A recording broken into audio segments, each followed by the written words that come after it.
সম্প্রতি উত্তরাখণ্ডের দেরাদুনে খুন হয় রাজ্যের ছাত্র এঞ্জেল চাকমা। এ নিয়ে নিজের প্রতিক্রিয়া ব্যক্ত করতে গিয়ে মুখ্যমন্ত্রী ডাক্তার মানিক সাহা বলেন, কারো জীবন ফিরিয়ে দেওয়া সম্ভব নয়।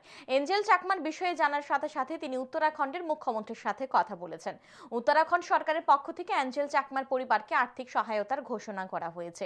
একই সাথে ত্রিপুরা সরকারের পক্ষ থেকে এঞ্জেল চাকমার পরিবারকে 5 লক্ষ টাকা আর্থিক সহায়তা প্রদান ঘোষণা করা হয়েছে। মঙ্গলবার মন্ত্রী টিঙ্কু রায় ও মন্ত্রী শান্তনা চাকমা উত্তরাখণ্ড সরকারের দেওয়া চেক ও রাজ্য সরকারের প্রদান করা চেক এঞ্জেল চাকমার বাড়িতে গিয়ে তাঁর পরিবারের লোকজনদের হাতে তুলে দিয়েছে। যে কোনো জায়গায় সমস্যা হলে রাজ্য সরকার দ্রুত হস্তক্ষেপ করে। মণিপুর যখন অশান্তি দেখা দিয়েছিল তখন সেই রাজ্য থেকে রাজ্যের পড়ুয়াদের দ্রুত উদ্ধার করে রাজ্যে নিয়ে আসার ব্যবস্থা করেছিল রাজ্য সরকার।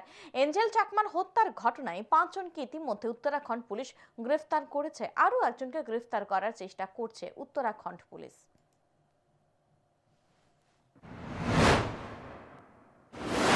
तो उन्होंने इनके तरफ से, उनका सरकार की तरफ से फाइनेंशियली थोड़ा सा डिक्लेयर किया है। हम भी हमारा त्रिपुरा सरकार की तरफ से 5 लाख रुपए का